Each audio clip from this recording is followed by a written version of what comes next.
Hi everyone! So today nga pala i-share ko sa inyo yung food adventure namin dito sa Vietnam. And for our first day, nandito nga pala kami sa Hanoi. And as you can see, sa palibot pa lang ng hotel na tinutuluyan namin, napakarami ng mga food establishments. So ang pinakauna nga namin tinry ay itong bún cha. So isa to sa mga pinaka sikat na food dito sa Hanoi, Vietnam. Sabi nga nung guide namin, kapag ka daw gusto mo food tripping, ay dito ka talaga sa Hanoi pupunta. So, nung una nga medyo na-weirdohan ako dito sa bún cha kasi medyo minty yung lasa niya. Dahil nga yun dun sa gulay na nasa itaas ng video. Pero masarap naman siya for me. And yung next naman namin na tinry ay yung egg coffee sa Cafe Din. So, isa nga to sa mga pinaka-nilook forward ko na matikman talaga dito sa Vietnam kasi dito nag-originate itong egg coffee. And yun, malawak nga yung history nito. Ang in-order ko nga pala ay egg chocolate. So, merong dalawang options, egg coffee and egg chocolate. And meron din namang other drinks pa. Pero so far, ito talaga yung pinakasikat dito sa Cafe Din. Well, for me, medyo malapit sa ice cream yung lasa niya.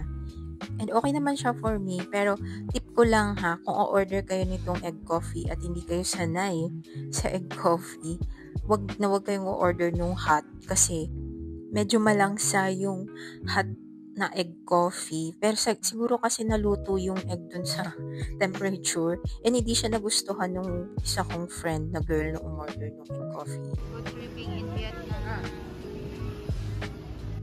Pauwi na nga pala kami nung makakita kami ng ganitong food. So, street food nga pala siya. Akala ko munchkin or donut. At ayun, isa nga sa mga pinaka-favorite part ko dito sa adventure namin sa Vietnam ay merong banh mi sa tapat ng hotel namin. Yay! So, everyday talaga dyan kami umu-order. And for me, as mahilig sa sandwich, so ito talaga yung pinaka-favorite ko. Sorry pa ulit-ulit, pero talaga pinaka-favorite ko siya. At ito yung pinaka-mamimiss ko. Kasi sa wakas nakatikim na ako ng legit na banh mi. Ayan. Medyo matakaw lang itsura ko dyan, pero legit talaga, ang sarap talaga nitong banh mi. And favorite meal ko siya dito sa Vietnam. Yan nga yung mga friends ko, sila din favorite din nila to. Wow! May ano ba dito, Ben? May...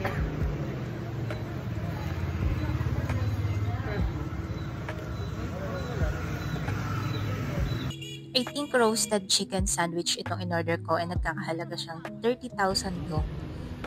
And then, ang next stop naman namin ay dito sa Hanoi Train Street.